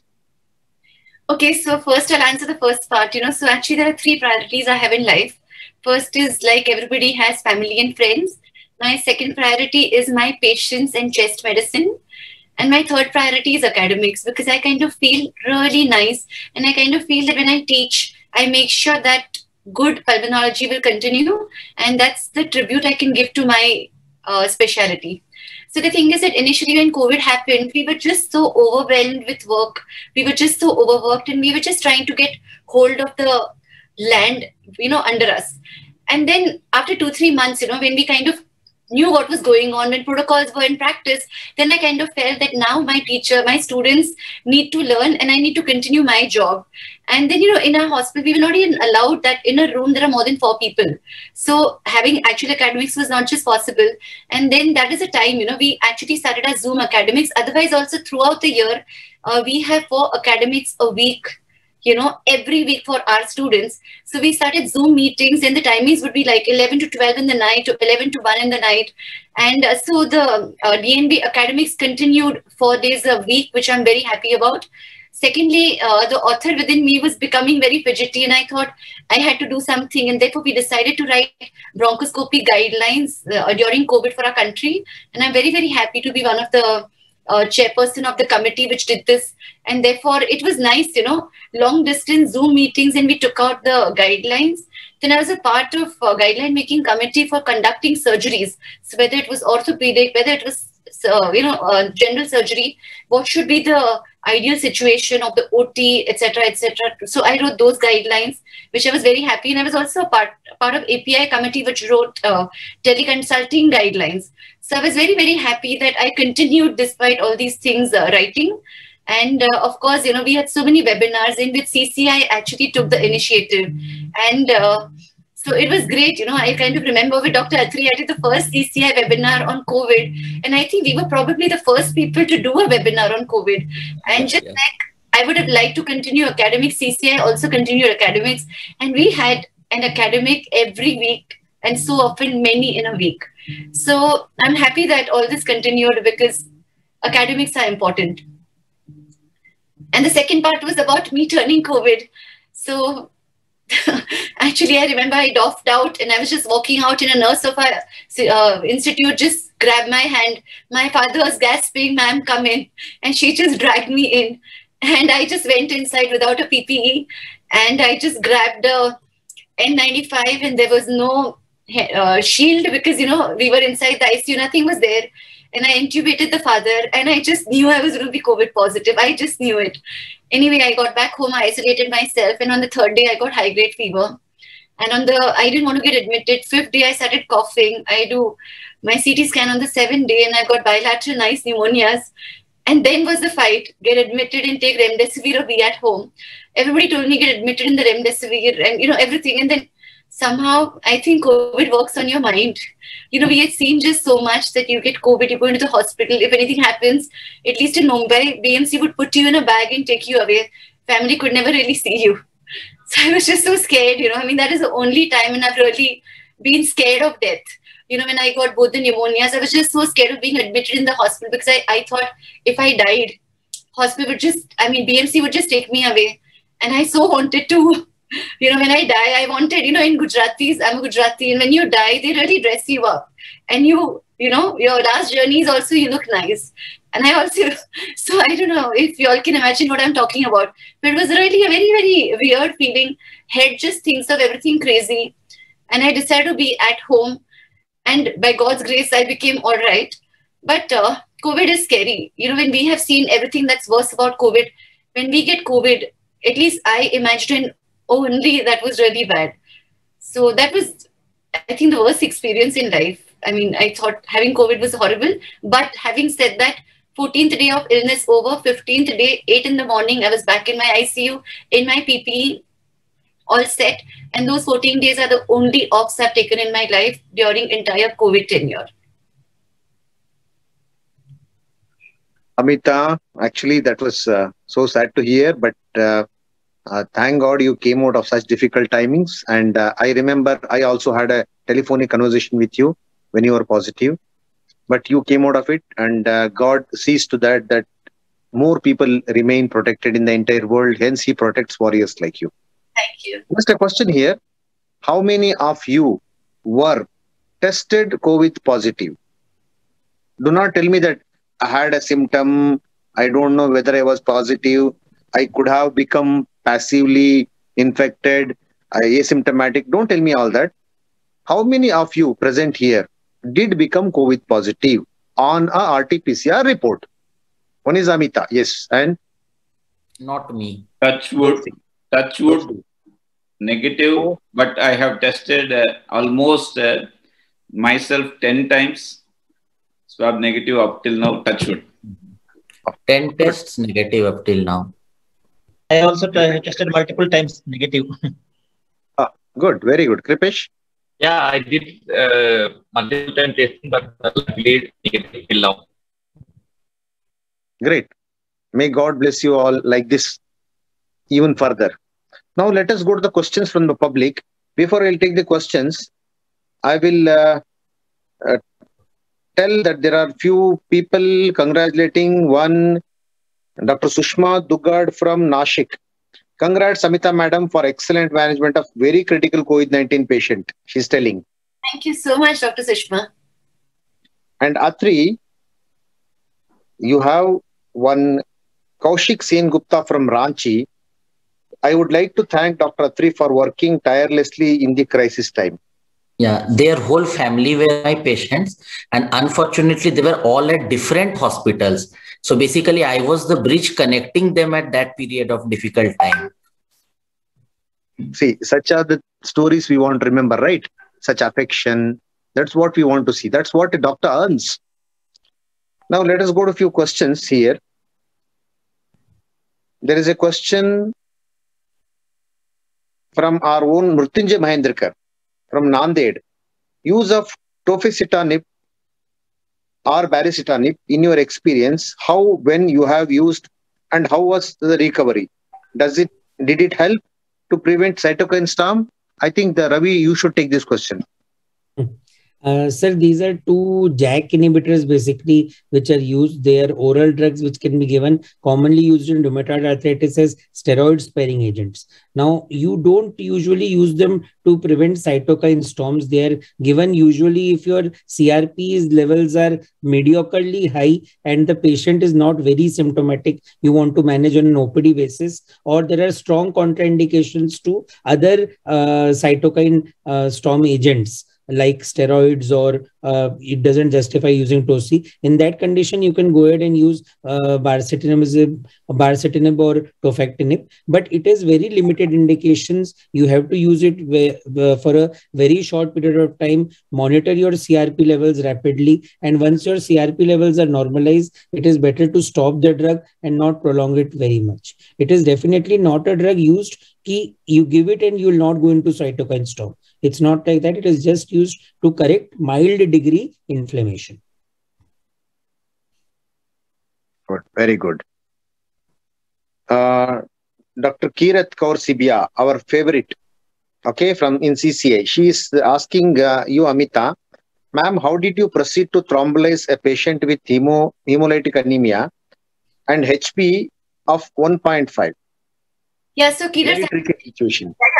Kirat, this was, actually it was crazy because this patient chose to come on a Sunday evening. And by the time he came inside, it was 10 in the night. And actually speaking, we hemolyzed the patient even before the hemoglobin came. So we didn't have to really think about this because the ECG was done straight away. And we saw hyperacute phase of hyperacute changes in inferior wall MI in the ECG. And the patient was thrombolyzed immediately. And then the report of hemoglobin came as 1.5. And so that was it. Luckily, we got the report after we thrombolyzed the patient. And at the same time, I would also like to say that normally under normal situations, we would have actually taken the patient to the cath lab and done a PAMI and all. But this patient had come in June, and that time, before the entry in the cath lab, you required an RT-PCR, which we actually still require, and the patient came to us as a COVID suspect. So we could have not even done any, emergency angioplasty or something. Thank you. Thank you for your answer. See, there are hundreds and hundreds of questions here. The moment I look at the screen goes and something new is appearing. So I will not be able to take everybody's question here. I will just go ahead seeing what I can do the best at the immediate instance. Well, great webinar, Amita, Ravi, CVK. What do you foresee in the future which might change treatment and outcome of COVID? Radha Munje from Nagpur. Anyone can take. Hello, Radha ma'am. Thank you for watching our webinar, for listening to our personal experiences. Lot of anticipation. I hear some betting also is going on regarding third wave. When it will come, whatever. What I learned from these two waves were that this too will pass. This virus is something very nasty, and maybe this virus will be a watershed in human history, like maybe the world wars were. This virus is mutating very fast, creating new nuisances. But what I saw is this virus is basically playing havoc with the immune system. So if we can promote a healthy way of living, if we can go to prescribing rationally, taking care of comorbidities, I am sure we shall be able to treat our third wave patients better, whatever may be the varied presentations or varied complications they have. We still don't know what may be the magic bullet for the third wave. But these simple things worked when there was no treatment or no vaccine. These simple things worked in the first and second wave, and they are going to help us there also. And yes, the doctor needs that family support, emotional support, society support, so that we can perform during that time also. Thank you. Let me announce you, we have crossed our records and it is 9,200 now, number of logins. We have crossed our previous record of 8,981. 9,200. Kudos team. Kudos. Now I will take this question to, yeah, okay. The moment you look at a question, the next moment it's not there.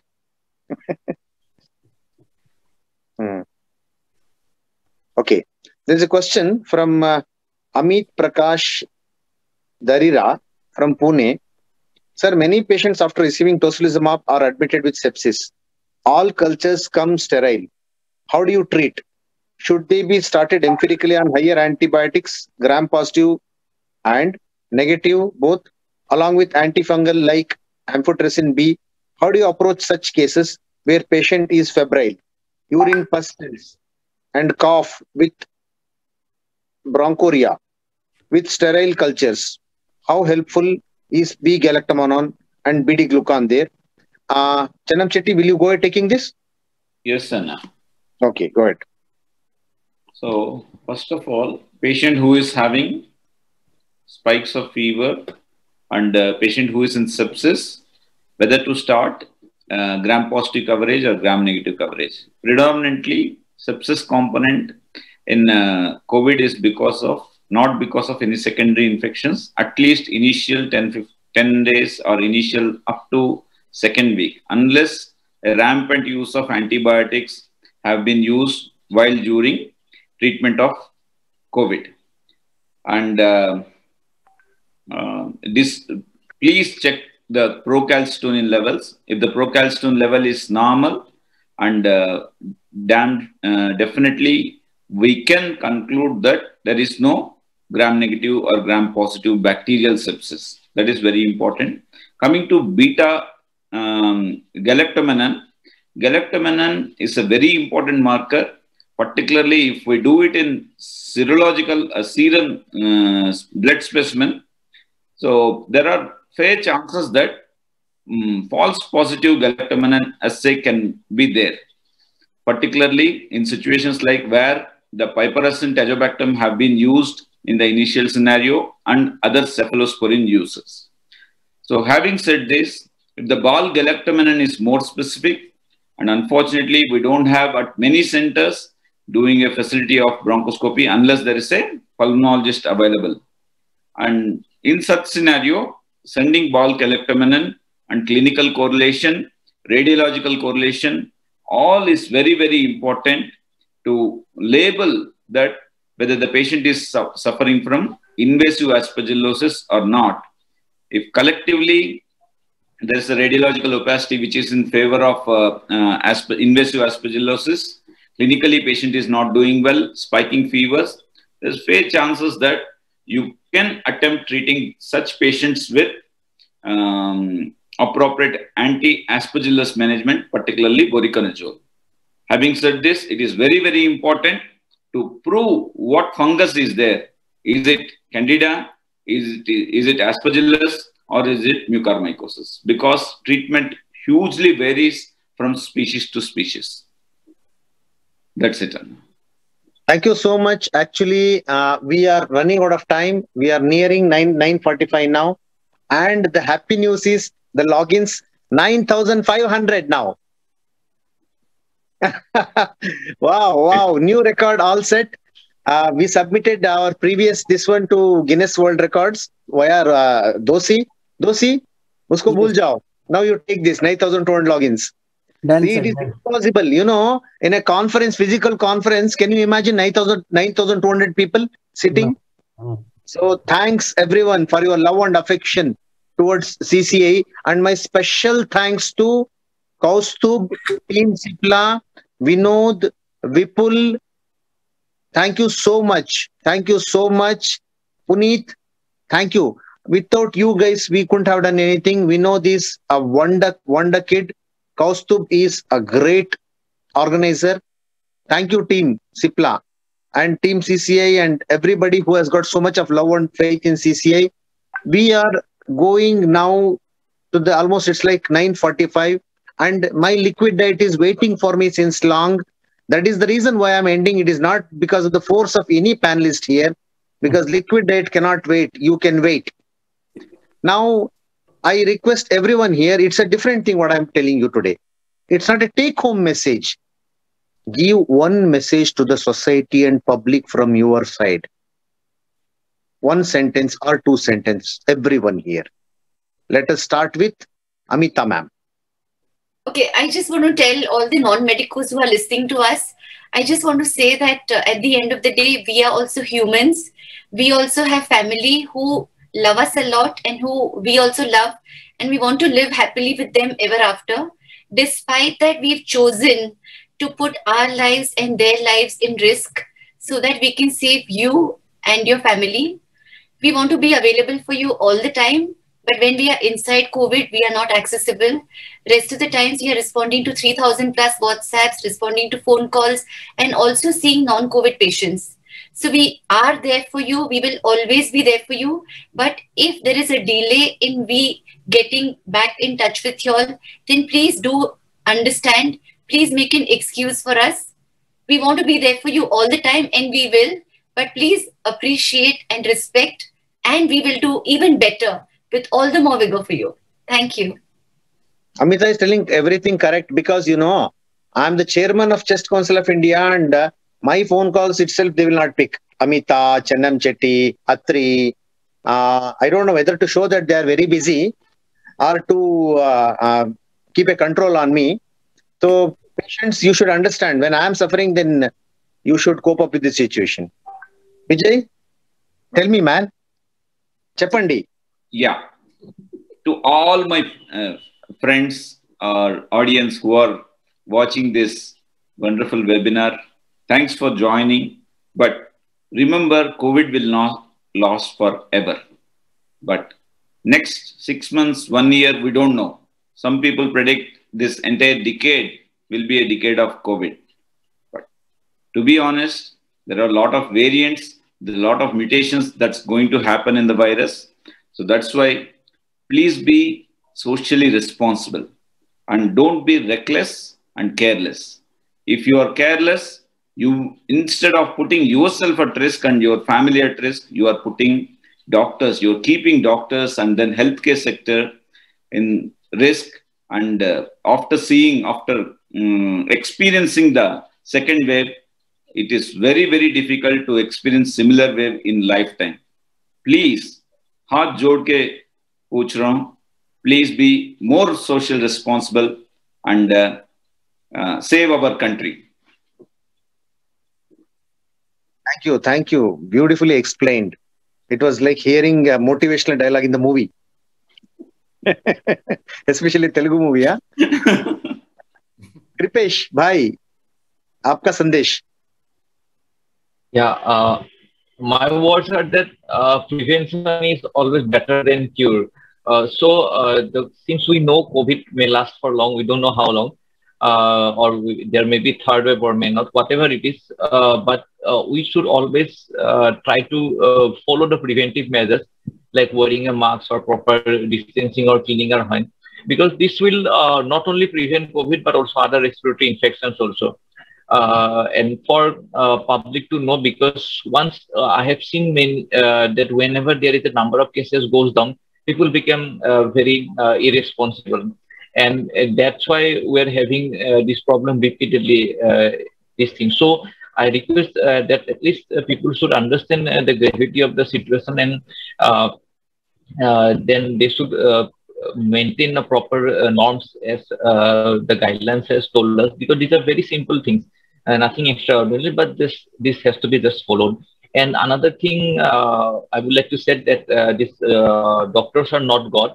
Doctors are like a normal human being with special qualities to treat diseases, and they have some special qualities. So don't treat us as a God. Just treat us like any normal human being with normal emotions that we have. So that is also a request to everybody. Thank you. Very well said. Very well said. Indore is called as the heart of India because actually, geographically also it is situated in the center of India. So from the center of the India, the radiance, let it come out now. Ravi Doshi, please, a message to the public. A message to the public is just coming from the heart of me, my fellow pulmonologists, all my colleague doctors who have served our patients. Let there be any wave coming. All our hearts will just sing one song. किसी की मुस्कुराहटों पे हो निसार, किसी Good, good. का दर्द मिल सके तो ले उधार, किसी के वास्ते हो तेरे दिल में प्यार, जीना इसी का का नाम नाम है. है. Wow, wow, wow, wow, wow, wow, wow. What more you can tell? Adbhut, Adbhut, Adbhut, Adbhut. Atri, your views, please, from Ranchi. And because only two more are left to give their views, I request you to tell even people regarding the vaccination here. Okay, 3 messages. First, acknowledgement. My school alumni docs who actually made my teleconsult go global. I am currently giving teleconsult pan world to certain countries due to this school alumni. Next, local players who actually helped me reach superhuman status for those few days. Berlin Hospital, the COVID care center which I ran, Pulse Hospital where I work, Mr. Manav Mukherjee and my clinic Cure and Care, who helped me 150 patients, 200 patients every day at that period of time. Probably if these 4 pillars were not there, docs, Pulse, Berlin and Cure and Care, the second wave would not have ended in Ranchi. These 4 people were with me to end that second wave. Secondly, my message to fellow doctors, juniors listening to here. This was a once in a lifetime opportunity for me. I was very scared.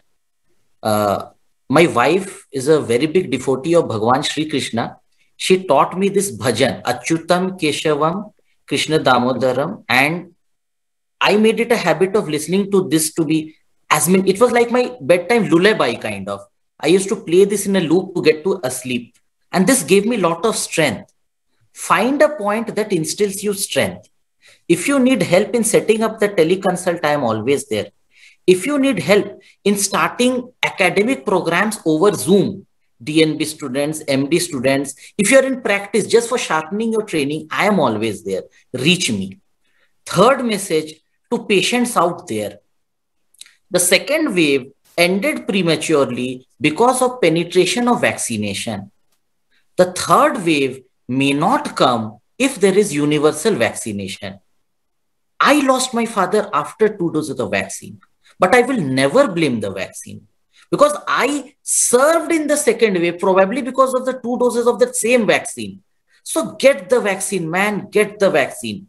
Secondly, this is the right time for everyone to have a family pulmonologist. Once that wave hits, as Dr. Krishna complained over here that, yeah, I did not pick his phone calls, I admit. If the wave comes, we may not be able to field your calls. This is the right time to get a family pulmonologist to make sure that at that point of time, he or she picks your call. If every member in your house has a mobile phone which costs over 10,000 rupees, then I am sure you can afford a pulse oximeter for every member in your house, which does not cost even 1,000 rupees. So if you have a family pulmonologist, if you are vaccinated, if you have a personal pulse oximeter, you are ready for the third wave and nothing will happen to you. Okay. Thank you, Atri, for the valid input. Actually, I could see you half while you were talking because I was observing that you can also drink publicly in a straw like Ravi Dosi. I will take that in my next webinar. So when you drink in the straw, people will not make out what you're drinking. And I'm starving. I'm thirsty still now. Thank you, Ravi Dosi, for enlightenment.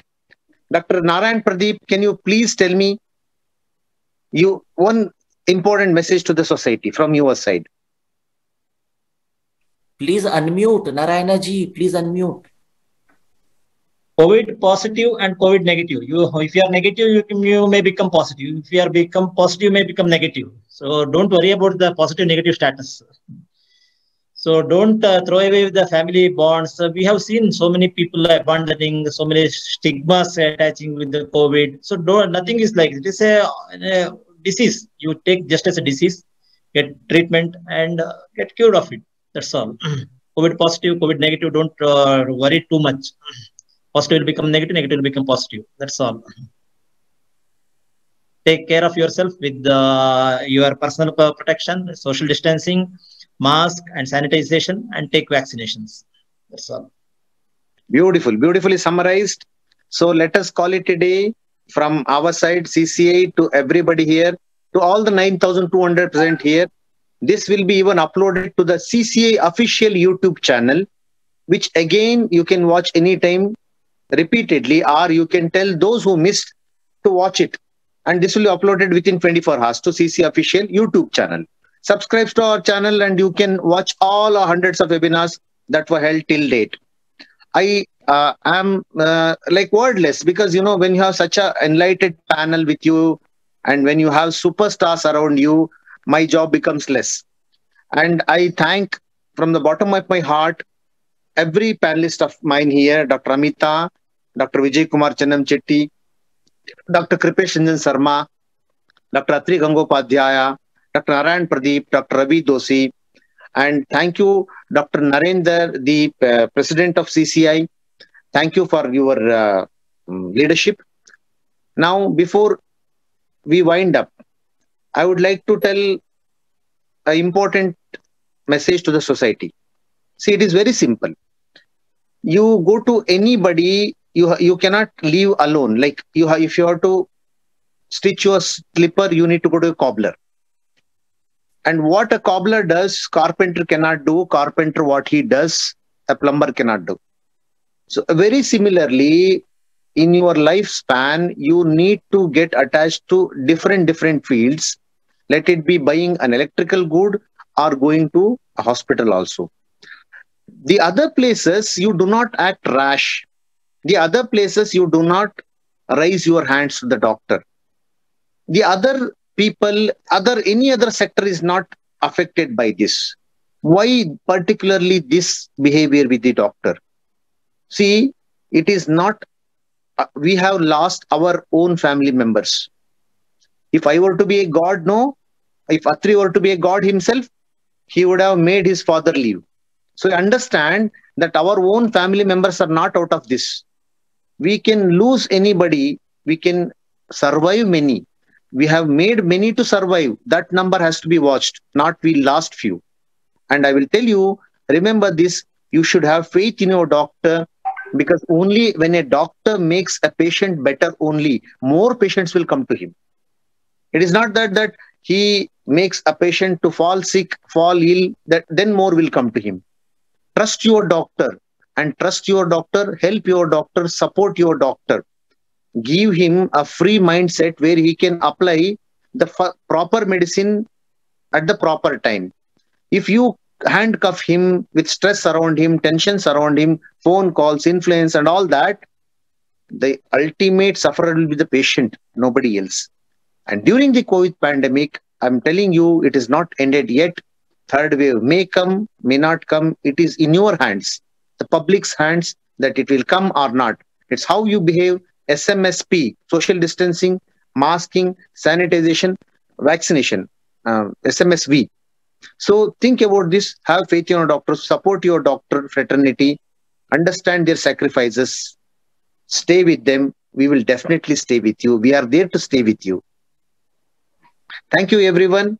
Thank you, everyone. Thanks for your presence, and thank you so much for all your fantastic contribution to everyone here. Thank you. Thank Thank you, Krishna sir. Thank you. Thank you for a wonderful moderation. Thank you. It's a wonderful meeting, sir.